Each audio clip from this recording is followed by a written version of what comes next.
Sir, आरोपींना तुम्ही आज इकडे घटनास्थळी घेऊन आले होते, काय 3 मार्चला इंद्रानगर परिसरामध्ये 2 दलित आणि मुस्लिम या दोन्ही गटामध्ये मारामारी झाली होती. त्या मारामारीने परस्पर विरोधी गुन्हे दाखल झाले होते. ते गुन्हे दाखल झाल्यानंतर काही लोकांनी इंद्रानगरमधले जे तक्रारदार आहेत त्यांच्या आणि त्यांच्या शेजारच्या गावाजवळील मोटरसायकलची तोडफोड केली होती. त्या अनुषंगाने पण एक गुन्हा दाखल करण्यात आलेला आहे. सदरची पार्श्वभूमी असताना सामाजिक कार्यकर्ते आहेत त्या परिसरामधले, त्यापैकी एक कुणाल दांडगे व त्यांच्या इतर लोकांनी व त्या परिसरामधील लोकांनी एक आंदोलन केलं होतं. त्यामध्ये आरोपींना अटक करावं, लवकरात लवकर त्यांना अटक करून जे पीडित आहेत किंवा ज्यांच्यावर अन्याय झाले त्यांना न्याय द्यावा अशा प्रकारे त्यांनी करण्यात आले आहेत.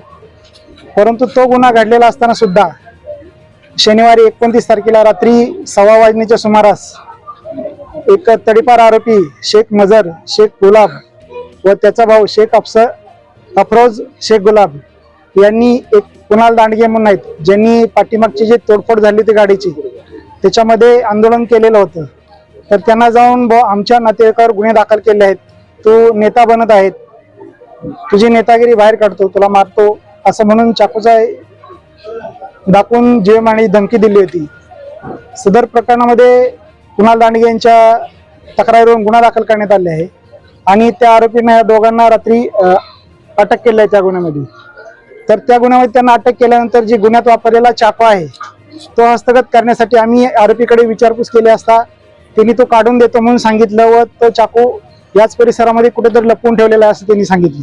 म्हणून आज त्यांना आम्ही लॉकअपमध्ये काढून त्यांना या गुन्ह्याच्या अनुषंगाने या परिसरामध्ये तपास कामी घेऊन आलेले आहेत. तर त्याच्याकडे तो चाकू हस्तगत करून तसेच त्याला माननीय न्यायालयात हजर करून पुढील कारवाई करण्याची आम्ही तजवीज ठेवली आहे. त्याच्यामध्ये किरकोळ स्वरूपात त्यांना पकडत असताना एक पोलीस कॉन्स्टेबल मारुती गोरे आहे, त्यांना पाहायला थोडीशी किरकोळ पळताना दुखापत झालेली आहे. बाकी त्यांची तब्येत चांगली आहे.